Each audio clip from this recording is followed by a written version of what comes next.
We're talking about what happened in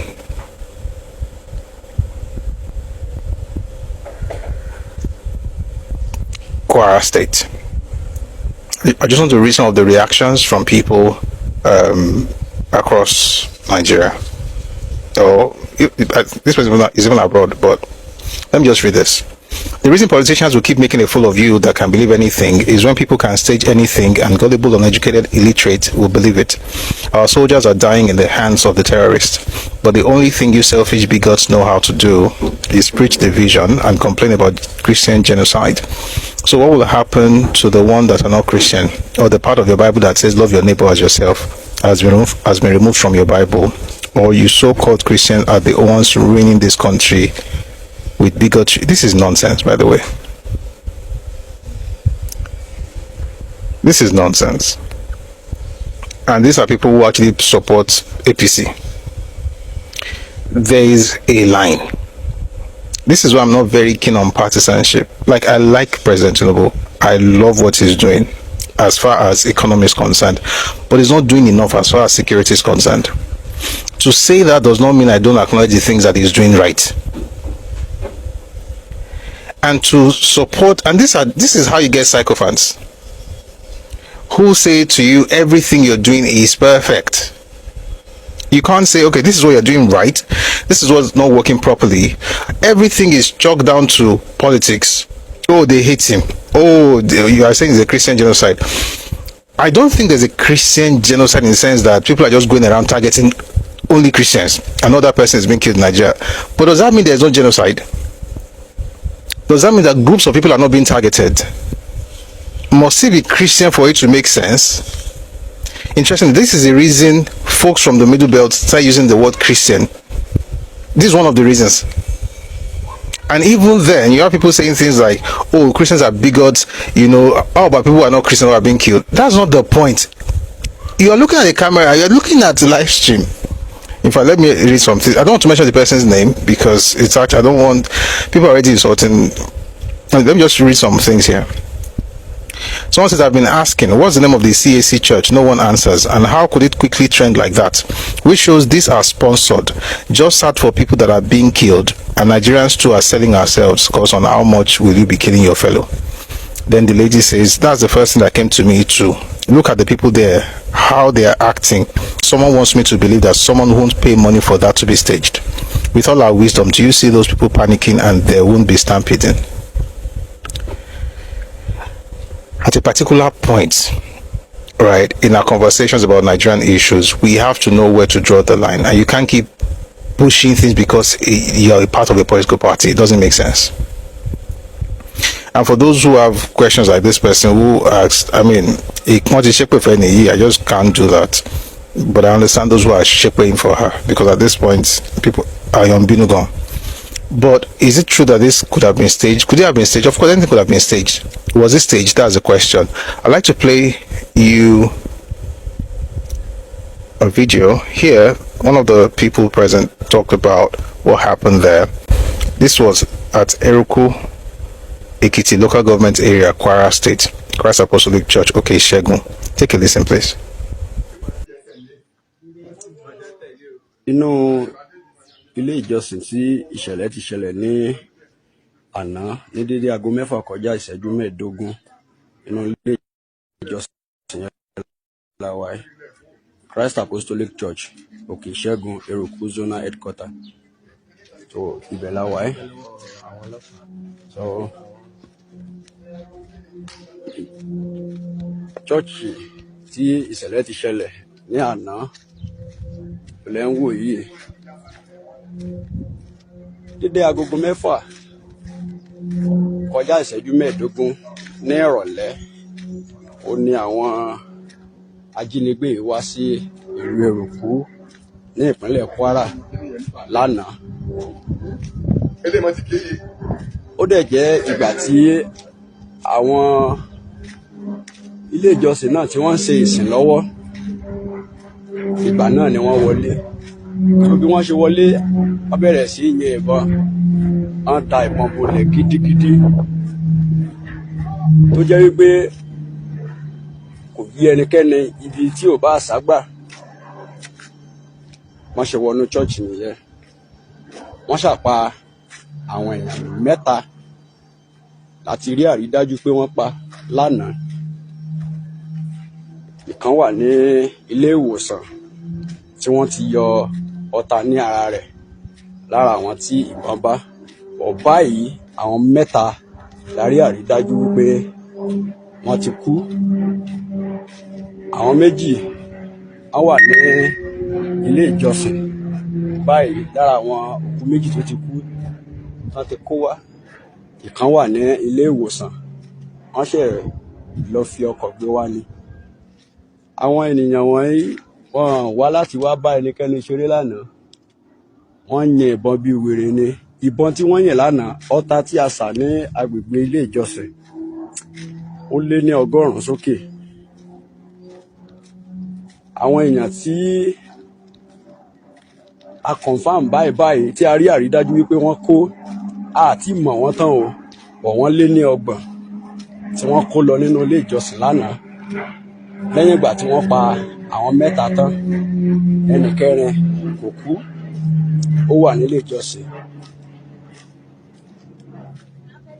tí a dẹ̀ tí mọ bí a ṣe máa rí àwọn tí wọ́n kó lọ báyìí. Inú ilé ìjọsìn lẹ́rí tí a wà báyìí. Gbogbo agbègbè àyíká chọ́ọ̀chì la wà yìí níbi tí ìṣẹ̀lẹ̀ ti ṣẹlẹ̀ ní ìlú Èrùkú ní ìpínlẹ̀ Kwara. Lẹ́rí àwọn èèyàn, àwọn tí wọ́n pa lẹ́rí tí wọ́n ń lọ yìí, ṣé ti rí?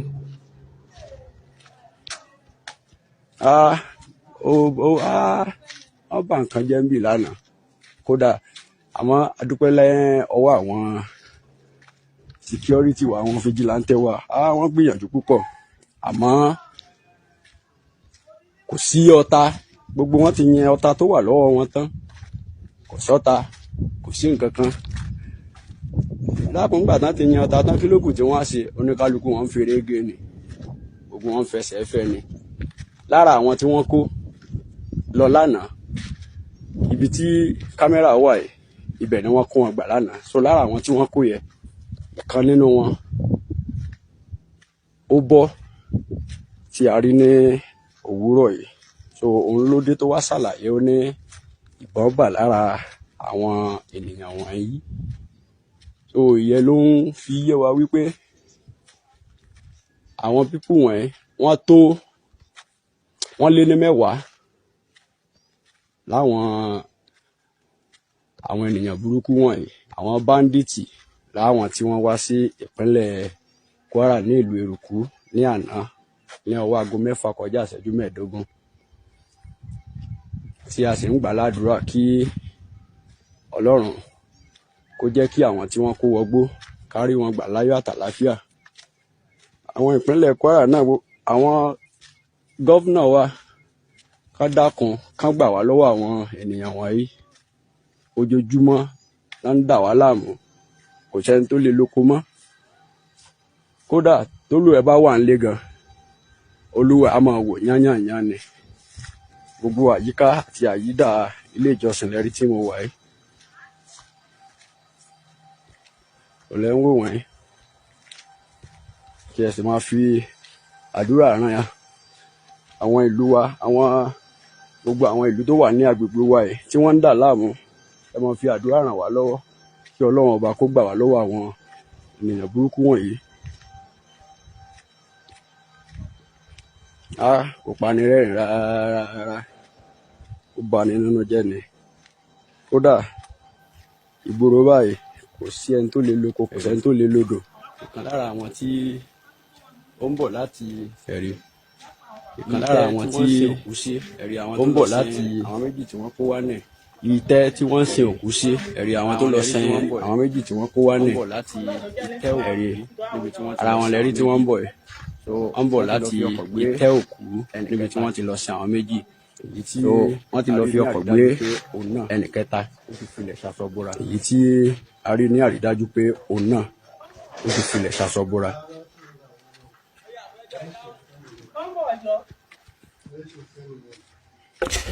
It's a very sad thing that happened, and we have to be circumspect. And now we speak about these things and, blame everybody who speaks on it as folks who are against the presidency or the president's current dispensation. That's just ridiculous. It's news, it's real, and there are better ways of solving the situation than hiding or burying your head in the sand and act as if it's not happening. It is happening, and it's terrible. This is from Channels TV. Bandits kill 2, abduct others in Kwara community. The Eruku community in Ethnicity local government area of Kwara State came under another violent attack on Tuesday evening, leaving 2 people dead and an unspecified number abducted, according to residents. Eyewitnesses in the community told Channels Television that the attackers stormed the area suddenly and heavily armed, forcing many residents to flee into nearby bushes for safety. Quote, they came around nightfall and started shooting. 2 people were killed instantly and we don't even know how many were taken, one resident said. Another resident lamented that Eruku has been under perpetual attacks for the last 3 weeks, with bandits striking repeatedly despite several distress calls. Quote, we have begged the local and state governments for help, but nothing concrete has come. We are living in fear every day, he said. Community members said the police, vigilantes, and the Eruku Progressive Union have mounted resistance in recent weeks, but the renewed assault has worsened fears of further insecurity. Eruku residents are now calling on the President of the Federal Republic of Nigeria to intervene urgently. We need federal help. These attacks are becoming too much for us to bear, an elder in the community pleaded. As of press time, the Kwara State Police Command has yet to comment on the incident. Terrible stuff. Terrible stuff. And we're hoping, right, that we'll see changes. And when we talk about these things, of course, what we really need, to be honest, is we need to have a conversation about the structure of this country. Right? I saw a video yesterday, somebody in the north, showing vast lands. I mean, you couldn't see any buildings or anything. It's very difficult to, I don't know how they're going to protect that area. Maybe they have their own way of doing things. Whatever they want to do, they should do amongst themselves. Folks in the south or in the west, for instance, or in the east or wherever, should be able to protect themselves, right? We should be able to have state police or regional police, or at least arm Amotekun. And I feel sorry for folks in Kwara State because they are not in the southwest. Therefore, Amotekun is not in Kwara State. And even Amotekun doesn't have the kind of tool, I'm talking about the weaponry that they require to be able to fight these marauders. It's very sad, and may the souls of the departed rest in peace. And we really have to get serious with the security situation in Nigeria. And by the way, this happened just after the incident in Kebbi, where girls were kidnapped from their school, and the vice principal was killed by bandits. And I'd like you to listen to the wife. By the way, this person who was killed is not a Christian, and the wife is also a Muslim. They are both Muslims. That's why I said it's not like there is no religious thing, but that's not the only thing, right? But the minus also is you have the other extreme is people saying there's no Christian kiniko. In fact, everything is peachy.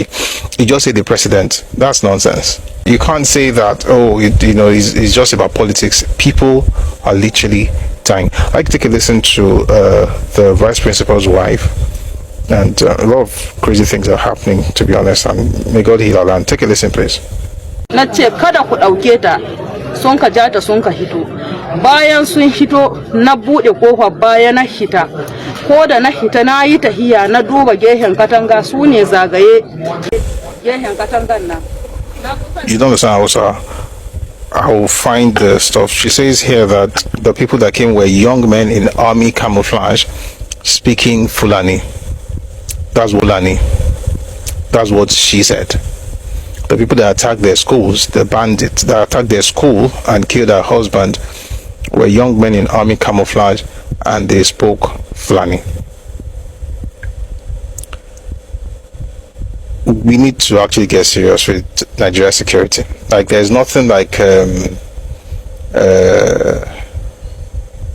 stereotyping. You know, for instance, we know that the bulk of folks who started Boko Haram were Kanuri. The guys in the bandits, many of them are Fulani.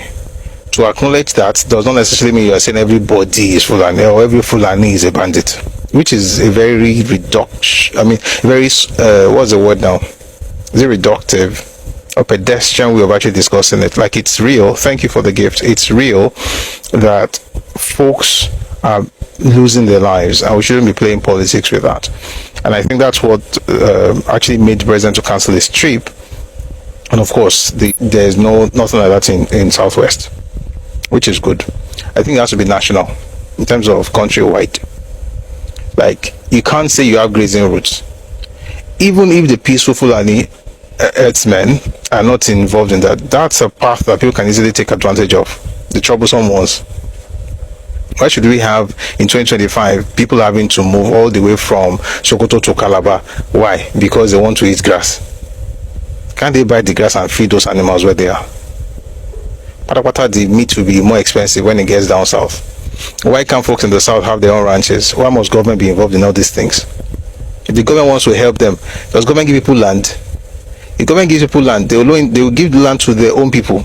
If the Northerners want land, they have a lot of land there, and they can import, if they have to, import to their own side grass from the south and hay, right? And they will feed their animals, and then they will ship the stuff all over the country, and everybody will be fine. Why must we have to move things all over the place? Is there a rule that the animals must walk kilometers and kilometers in order for them to be healthy? In the western region, we had farms, we had ranches in different parts of Yoruba land in the 50s and 60s. Today, we have private ranches in Yoruba land today. Why can't we just have this mindset? Why must we have to live according to the primitive culture of a particular group? If you want to be primitive in your own space. You can't move it around the whole country. That's one. The bandits also are not even herdsmen. Those ones are just carrying guns anyhow. The borders are porous. The police says it's almost as if they are helpless. Like, it's crazy. So the security architecture of Nigeria needs to be worked on. You can't have this thing where if you want to talk to some people, in fact, let me play you a video. I found this video. That's where I'm actually going with all of this. Where is that video? There's a video of the present governor of Bauchi. He said something that I actually find very unnecessary.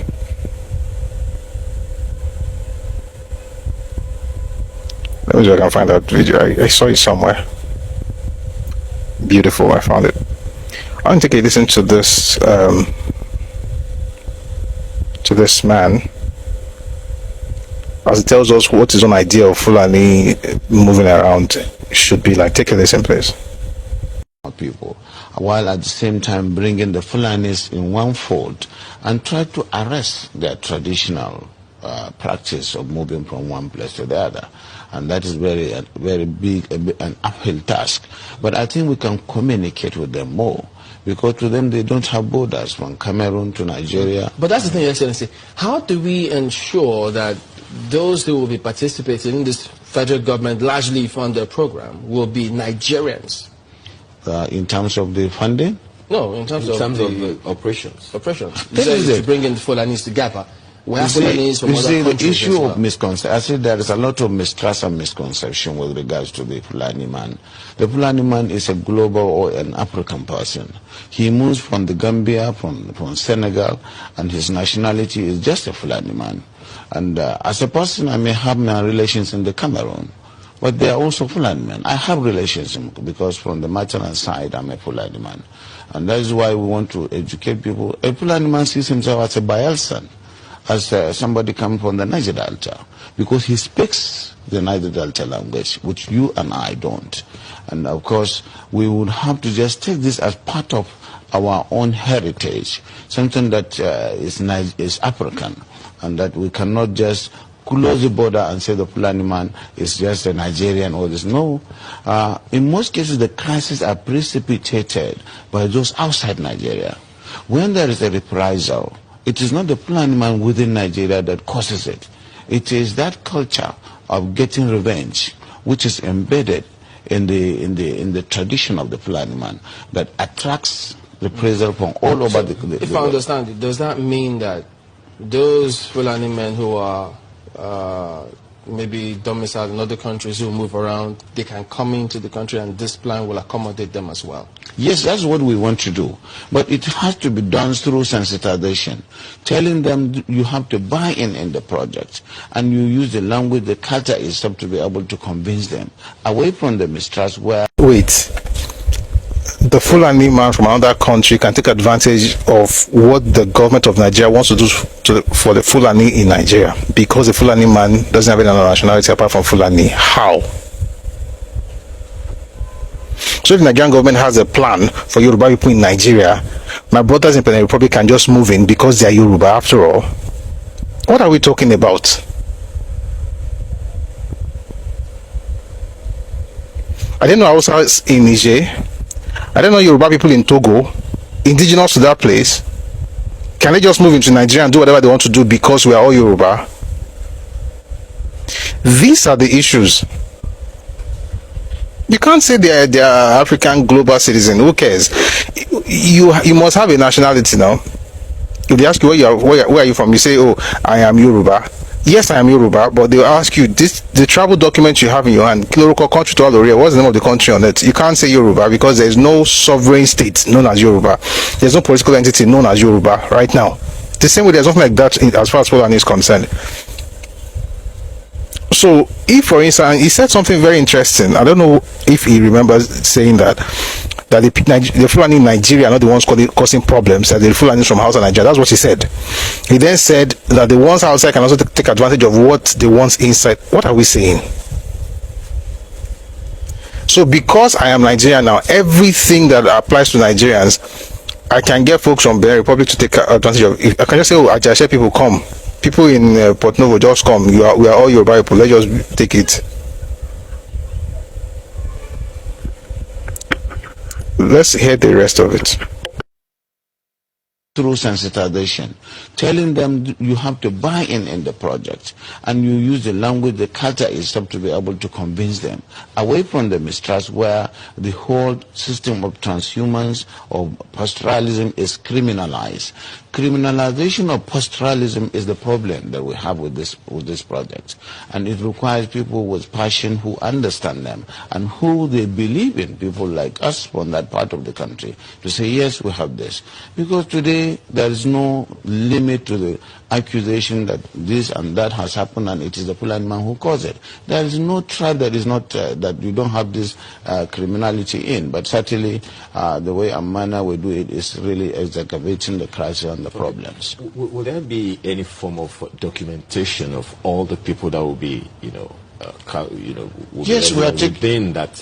Oh yes, that is going to give Nigeria the opportunity to really have the best in terms of documentation in the demographics, because as I said, the Fulani man settles anywhere he can feed his cattle, and so if they are put in one place and they are made to understand that this is to save them, and he settles anywhere he finds himself. If they are put in one place, why should I put him in any place when I have no responsibility for him? He's not a citizen, he's not from Nigeria, but I should do something because he has siblings who are Nigerians. Why do we have this kind of rhetoric, this kind of conversations and narratives in Nigerian politics?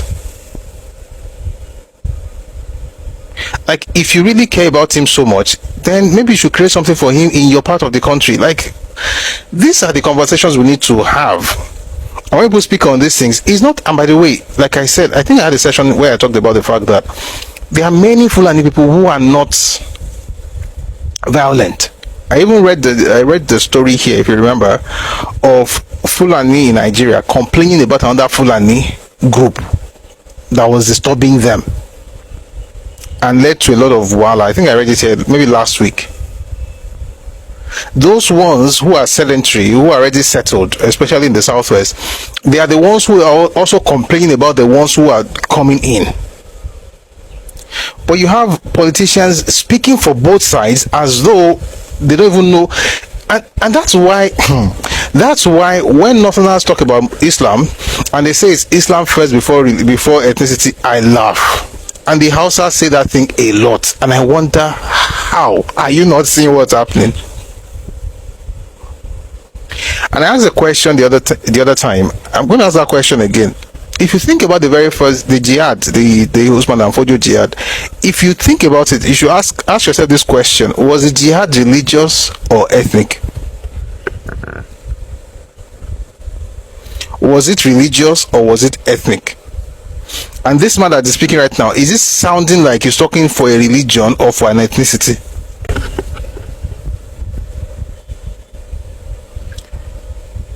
Conversation should be had.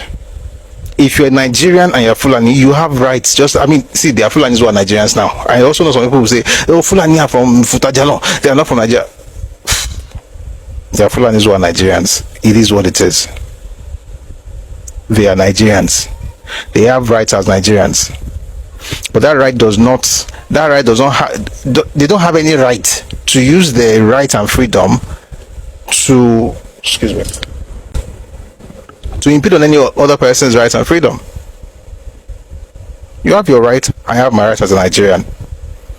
But you can't bring somebody from outside because you are related with your mother's father's uncles, aunties, nieces, nephew, and say because you are all family, they are also Nigerians. They are not Nigerians. And if you really are passionate about this, maybe you should have a nation that is Fulani, but it cannot be Nigeria. It can't. The Fulani in Nigeria are Nigerians. The Fulani outside Nigeria, they are from wherever they are from. You can't say, it's like me saying that because I'm Yoruba now, I can just move anyhow all over Africa and nobody should stop me. You can't do that. But you also can't go to the extreme and say Fulani are from Futajalo. There are Fulanis who are Nigerians today. And there are a lot of them who are also, peace-loving. But that would not matter if you are literally constantly opening the door for people to get in and do. See the videos. I saw maybe I'll put it out later tomorrow. Or you can even see it online. You can just Google it. Or what happened. Those guys, Fulanis have a look. That's a fact. Just like Somalis, they have a look. Fulanis have a look. And these things are happening. And the woman said the person who came that killed her husband, they were speaking, perhaps she meant Fufude. They were speaking Fulani, that's what she said. Abducted 25 girls. Someone in the comment section says it's not religious. Fulani use Islam as a tool. They do it everywhere in West Africa. I don't think people really understand this. That's why I also say to Yoruba people that when it comes to Islam, we have to be careful. The purpose of a thing is something. The use of that thing in terms of functionality depends sometimes on the person wielding it. I'll give you an example. A knife. Religion in some cases, in some ways, religion is like a knife. You can use it to cut your vegetables. You can also use it to stab a person. That knife in the hands of a chef is a tool to help him do the work. That knife in the hand of a murderer is a weapon. And if you think religion cannot be used as a weapon, that means you're very naive. All this noise about Islam is this, don't do it, is Islamophobia, is clinical. That's the weaponization of religion. And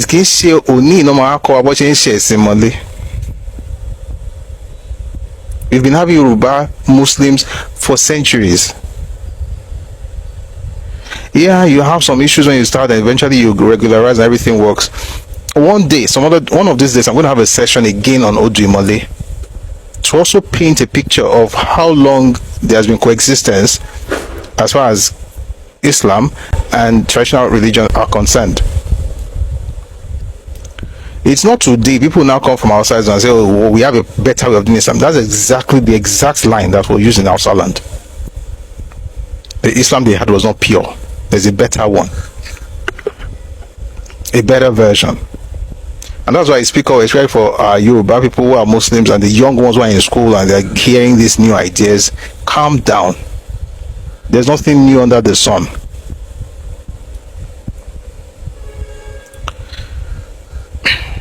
May God help Nigeria. May God and may we have the solution that we require, which of course has to start with restructuring this space, having state police. Everybody cannot be dependent on. I mean, look at the brigadier general. They call them brigadier general, right? That died a couple of days ago. Why? For securing Nigeria. I read something crazy about that incident. He was being chased by terrorists. He calls, I saw the message, WhatsApp message. Sent a WhatsApp message to HQ, calls them, and then the terrorists that did not find him suddenly found him and killed him.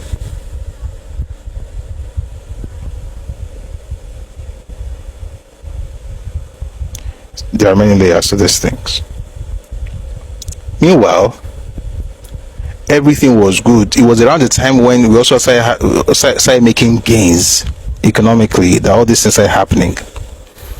Ojo, there are different angles to this, right? There's a political angle, there's the ethnic angle, there's a religious angle, there's the international interest angle. For instance, weird enough, what's her name? What's this girl's name? Nicki Minaj. Tí àkékèké bá gbé hàn ṣánlẹ̀, tàbí tí ìyá ńlá bá gbé hàn ṣánlẹ̀, kékèké máa gorí ẹni.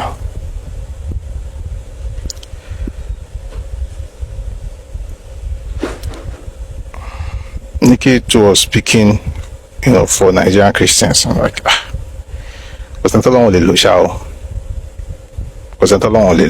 no one God cannot use. But let's listen to what she had to say about what's happening in Nigeria. Back in way too many places. In Nigeria, Christians are being targeted, driven from their homes, and killed. Churches have been burned. Families have been torn apart, and entire communities live in fear constantly, simply because of how they pray. Sadly, this problem is not only a growing problem in Nigeria, but also in so many other countries across the world, and it demands urgent action. And I want to be clear. Protecting Christians in Nigeria is not about taking sides or dividing people. It is about uniting humanity.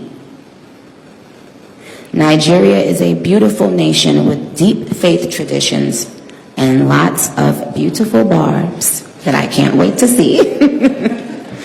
When one's church, mosque, or place of worship is destroyed, everyone's heart should break just a little bit. And the foundation of the United Nations, with its core mandate to ensure peace and security, should shake.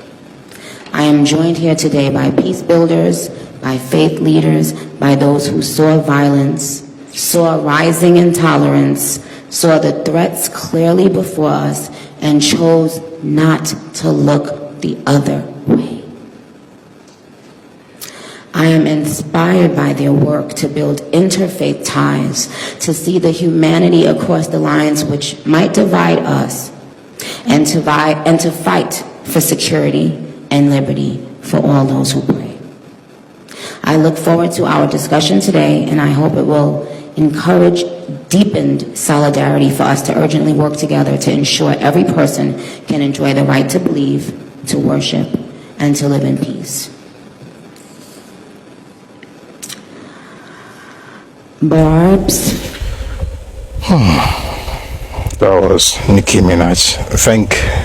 Thank you, Sister Nicki. It is well. to be honest, we need all the help we can get. That much is true. We need all the help we can get. You know, American or whatever. We need all the help, but it's help as a sovereign state. You don't want to be invaded like Afghanistan. We don't want to have the Sudan experience. People say they are coming because of Christians. You want to come and help Christians? I beg you. But we need all the help we can get. Help the government. Don't help the people directly. Help the government to deal with whatever problems we have. Allah shall know how. Alright. I want to read something from a person called Faris. He says, in as much as I believe that many criminals disguise themselves as Fulani herdsmen just to shift the blame onto the Fulanis, I still strongly believe that open grazing should be banned in Nigeria. Tinubu ban open grazing now. As long as people are allowed to roam freely with cattle, criminals will continue to hide among them and commit crimes. I agree.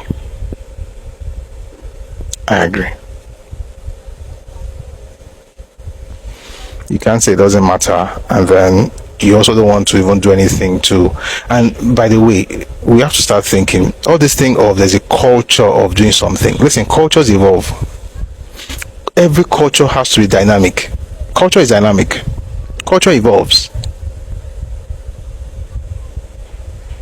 And if all of us want to go by culture, maybe we should stop, using phones.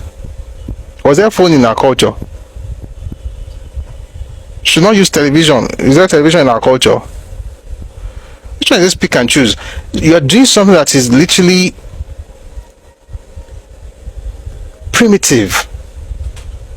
They're going to say you want to do it because it's your culture. What culture says you must be walking around the place?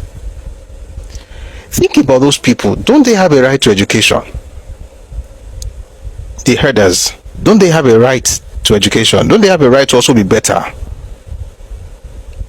Are you saying some of them cannot become lawyers and doctors and software engineers and mechanical engineers and artists and teachers and priests and whatever? Must that be? And even if they want to be farmers and they want to be livestock farmers, can they?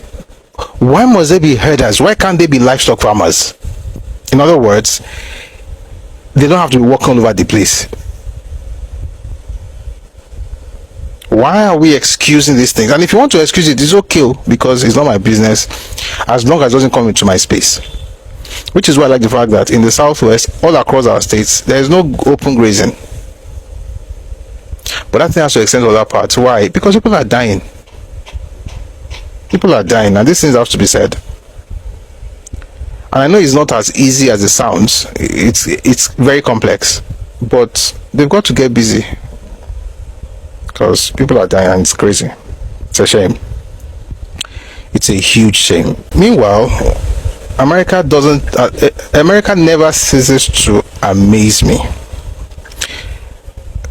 With all that they're doing, believe it or not, the United States Army, I'll say that again, the United States Army War College has posthumously inducted Nigeria's late Chief of Army Staff, Lieutenant General Taoreed Abiodun Lagbaja, into its International Hall of Fame.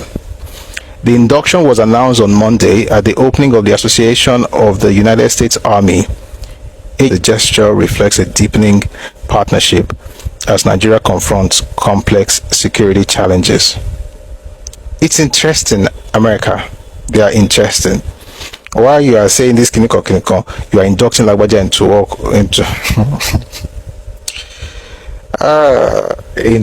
into War College International Hall of Fame. America carry. Anyway, we're really trusting God, but we should be pushing. Anybody can plan to come, but they're not going to be able to. They will not win. They will not win. But we have to speak up. And again, please let me say this one more time. If you're an APC person, like me, I'm not APC, but I support the president 100%. Right? I support him. If you're APC, there's nothing wrong with that, by the way. If you're PDP, LP, no, not LP, those ones, there's something wrong. Okay, I think they're getting better now that Peter Obi has left the place. AAC, ADC, whatever party you belong to, please, to long, don't reduce these conversations to is because they hate APC. This conversation is deeper than that. Are there people that hate the president? Yes. Are there people that hate APC? Yes. Are there people dying? Yes. You can have all the conversations together.